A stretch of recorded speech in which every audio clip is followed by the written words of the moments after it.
Hello everybody, there's no April Fool's video on this channel. The real April Fool's is going to be that I recorded a video for April Fool's and I'm just going to release it at some random point in time and pretend it isn't a joke. Today we're going over what I read in February and March because I forgot to make it at the end of February, and now that I've read some stuff in March I thought I'd combine the two. I actually haven't read a lot in the last 2 months, which is on me. I've just been very lazy, but I've got a couple of books in the last couple of days that I've been plowing through. So hopefully an April video will be slightly more chunky. I have 11 things to talk about. Again, 2 very slow months for me, a couple of rereads, and there's only 2 or 3 books that I want to talk about in detail, so let's just get into it, baby. The first book I read this month was Flaubert's Parrot by Julian Barnes. Julian Barnes is not one of my favorite writers or anything like that. I'm not a huge fan of Sense of an Ending, but this book I really liked. I gave it a 4 out of 5, but closer to a 3. This book is sort of the story of a biographer of Gustave Flaubert, and he just talks about Flaubert a lot. That's what the book is. I love Flaubert, the author. He was one of my favorites from about 2 years ago when I powered through his resume. And he's a victim of what I call Nabokov syndrome, where his most well-known book is his worst book. While I like Madame Bovary, there's books like Salambo from him, there's The Three Tales, which this book takes its inspiration from, and I think both of those are just fantastic. I think he's a great writer. And I really appreciated what this book was trying to do in engaging with his life in lateral ways. I thought this book did a great job in complementing Flaubert, but I don't feel like it did a lot to stand on its own. And the second I started this book, I said, oh, this is just going to be Pale Fire, the Nabokov book, which I love because I'm pretentious. And I didn't feel like this book committed to the bit in the way that Pale Fire does, and I didn't feel like this book spirals in the way that Pale Fire does. I still like Flaubert's Parrot, but I would never be able to read it as anything more than like a complimentary piece of writing alongside it. And I didn't give a fuck about the main character or the thing with his wife. That wasn't interesting to me. Whereas with Pale Fire, because it does commit and it gets so crazy, I was more okay with it. Every chapter is a different way of engaging with Flaubert as a man, Flaubert as an artist, and it might just be the rigorous structuring of the book, but I didn't feel any kind of greater depth came from the way it was moving through the story. It felt like it could be in any order. And even though the book does kind of have a little bit of a spiral to it, I never felt that in the content as much. So I don't know, I would always prefer something like Pale Fire, which just gets batty as fuck by the end. It's a good companion piece. There's a couple of incredible moments in this book, though, that raise it up from just kind of being your average book. The one that stands out to me still is there's a moment in the book where the fake author of the Flaubert biography writes the same timeline of Flaubert 3 times. The first time it's written, it's like his milestones, so it's like, published Madame Bovary, got married, had a kid. And then the second one is like a list of all of his failures and a sad way of viewing it, so it was like, this person died then, he lost all of his money now. And then the third time is quotes from the same times as the first 2, but quotes from Flaubert that are kind of ambiguous, where it's like, how does he feel about this situation? What are his thoughts on, like, a death in the family, or what are his thoughts on making money? And the quotes are deliberately ambiguous, but they're in the same time slot. So you have where his brain should be in certain times, and then you have this quote which doesn't necessarily align with that. And I fucking loved that. I thought it was a really great choice, and when you first read that you go, oh, pretentious, enough of this, when you just see, oh, it's the same timeline 3 times. But then you engage with it and you go, wow, that's actually a very interesting, impactful way of telling the story. And it might be because it's so early in the book that you kind of just go, wow, that's a very interesting, odd, again, lateral choice in terms of how to present Flaubert's life. And because of the biographer in the novel, like the fake biographer, it's an interesting way of seeing how that character's head works. And again, that's the kind of spiraling I was talking about in the book. So there is depth to it, there is detail to it, but again, I would always prefer something like Pale Fire, which I could not help but compare this book to, which just goes on and then just fucking explodes, basically. Whereas this book was very rigorous and very methodical. And by the end, I felt like I knew Flaubert better than I did before, so that's an achievement, I suppose. Right, our next book we're going to talk about is a book I read about midway through February, called A Horse Walks into a Bar by David Grossman, winner of the International Booker Prize. This is a book that splits people. I know a couple of certain reviewers who hate this book, and I know some people who really love it, and I have some people who I know personally who also really like this book and have recommended it to me. You know, I knew what it was, of course, but they kind of compelled me to read it too.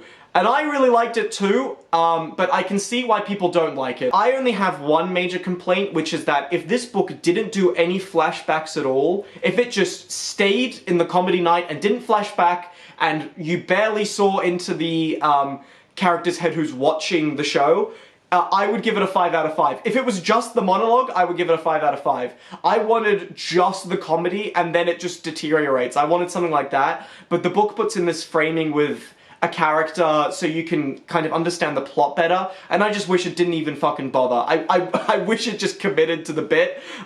It still commits to the bit about 80%, but if it went 100%, I would love it. As it stands, I think the book is very dry. I think it's really funny, and that's the criticism that people who don't like the book give, is that they don't think it's funny. I thought that this was very, I thought it was funny when it was getting unfunny. And that was clearly the intention of the author. I wasn't laughing at any of the puns, like, oh, but when the character starts breaking down and he's just yelling at the audience and he's like, fuck you, you're ugly, like just pointing to some random person in the crowd, that's awesome. Like, I thought that was great. And a lot of the book is like that. It's got this very dark sense of humor as it sort of spirals. Again, another example of fiction where the more it spirals, the more I enjoy it. And this book definitely gets very dark and very sad at points, which was just sort of even more funny. Listen, even if you don't like the book, you have to admit it's a pretty ballsy pick to give the International Booker Prize. It's kind of ballsy. Of course, if you don't find it funny and if you don't find the premise engaging, then what is there to like? Totally agree, and the people who don't like it, I understand the complaints, but there was just something in this book where I was just really engaged with it. I found it really fast moving. Again, it was snappy, it was quick, it didn't waste any time.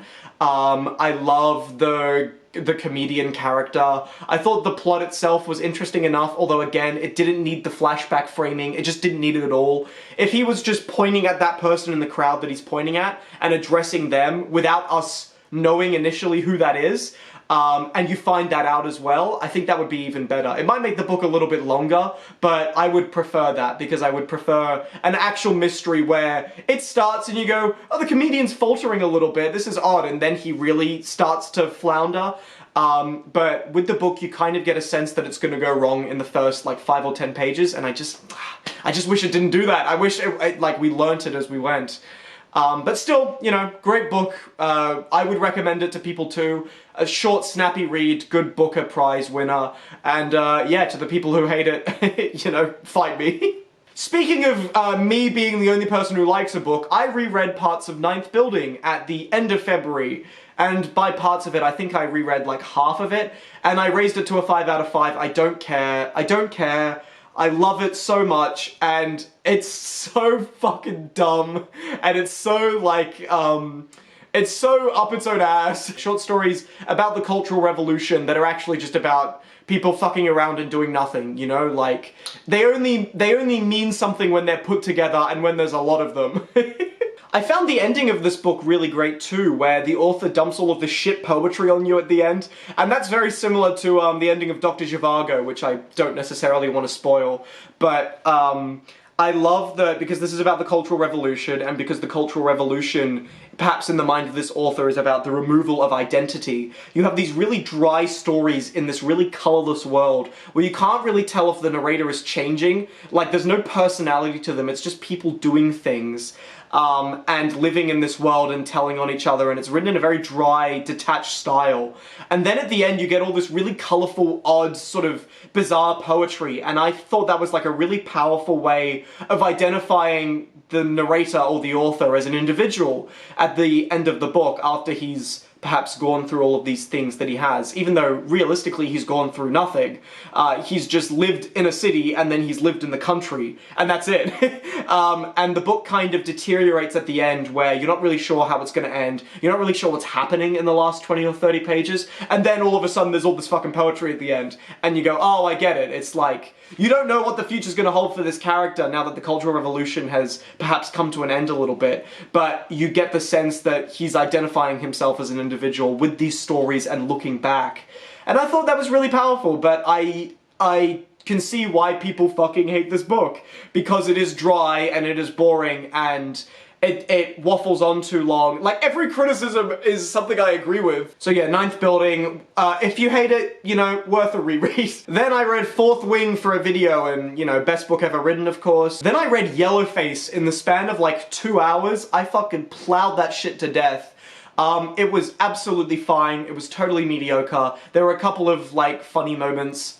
It was not a book that deserves anywhere near the hype that it has, of course, but, you know, I think everybody said that. I've read some of their other stuff. I've DNF'd a lot of the things that they've written because it just doesn't grab me. But I'm seeing what they're trying to do in certain things, especially in Babel, and I want this author to start writing the strangest, weirdest shit possible before it's too late. I want her to start writing weird shit, not something this straightforward and this easy and this kind of, like, boring. I don't know, I feel like this book didn't say anything revolutionary. I feel like a meta statement on the publishing industry is like, you could do that in a BuzzFeed article. You don't really need a book to do it. And the fact that a book has done it and it is this popular is good, but I did not feel like it said anything unique or particularly individual that someone else couldn't have come up with. So I need to see this author do something crazy and do something very strange. But you know, that's the issue with Sally Rooney, is she's written 3 books that are exactly the same, and her 4th book that's coming out is going to be the exact same as well. I just want these young authors to start experimenting now where people will forgive them, and not when they're 40 and people will make fun of them. If Sally Rooney wrote, like, the battiest Patricia Lockwood fucking novel, I would be able to forgive it entirely, and I would love to see it, but she's not going to. She's just going to write the same, like, do you love me? Oh, I don't know. And then he gets out of the bed and he looks away. Are you sure you love me? Oh, I don't know.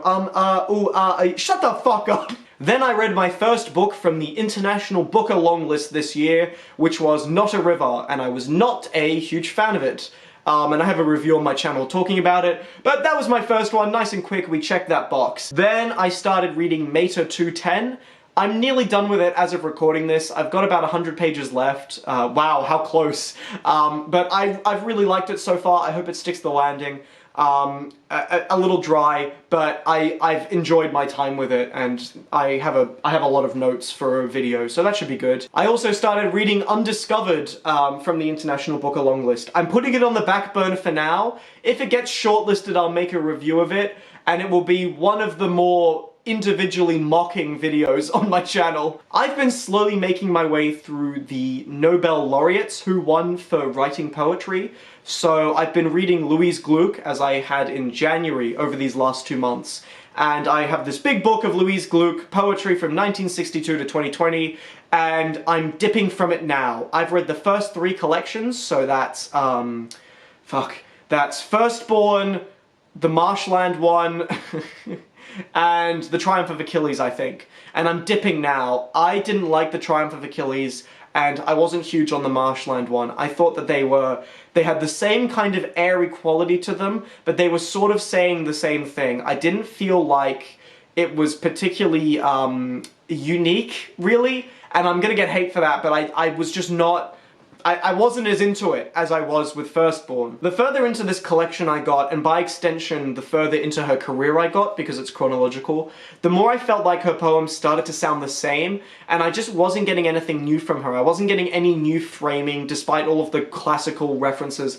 I wasn't getting any new framing or new, like, sensation. It was really very similar a lot of the time. Especially in The Triumph of Achilles. I thought that all sounded the same to me. And I have read The Wild Iris outside of this collection, and I think that I might feel the same about that book when I reach it. But I'm gonna leave it for now. I think it might be a case of me having read a lot of her poetry at once. I want to leave it and come back to her, perhaps in like 6 months or a year, and keep reading from where I left off. But until that point, no, I don't love it. I do love Firstborn, her first collection of poetry. I've come back to that about 2 or 3 times in the last 2 months. I think that that's actually, like, phenomenal, and that's such a high bar for someone who's 25. Like, get the fuck out of here. That's absurd. That's ridiculous that a 25-year-old wrote that collection. It's really good, and it's very interesting to see an author try to find their own individuality in a book of poetry, and you can really sense that in that book. You can feel like she's searching through styles, she's searching through different modes of expression. There's one poem that stuck in my head in the last week or so where it's like a description of this stormy landscape for a couple of lines, and then it ends with just, "I want you," is the last 3 words of that. And I was like, okay, you know, pretty good poem, whatever, but it's how that isn't like the rest of the poems in the book that's why I love it. I'm like, this is what she's doing. She's trying to figure out how to say these things, and it's just more interesting to see an author struggle with that than just know what they're saying and say it every time, like Louise Gluck does later on. So that's what I love. I love the sense of something being forged in poetry, and I get that more from her first book than anywhere else. So, big recommendation on that. If you like Louise Gluck's poetry from one book of poetry you've read, you will enjoy every single book of poetry she's read, except for maybe the first one, is my kind of feelings about this. If someone said to me, I'm getting into reading poetry as books, like reading poetry cover to cover, what should I read first? I would recommend Firstborn to them as a good jumping off point for that. It's really, really strong and really exciting and really fun to read. But the others not so much, I'm afraid. I read a book of selected poetry from both Odysseas Elytis and George Seferis, 2 Nobel Prize winning, I think they're both Greek, 2 Greek poets.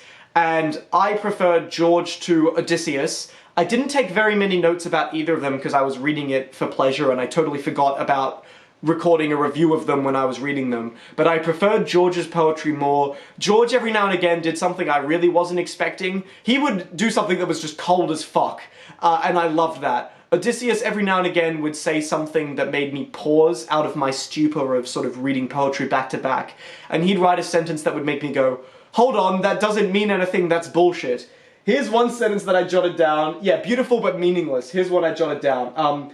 The swallow's shadow reaped the glances of its nostalgia, noon. And I said, what the fuck does that mean? That's bullshit, that doesn't mean anything, get the hell out of here.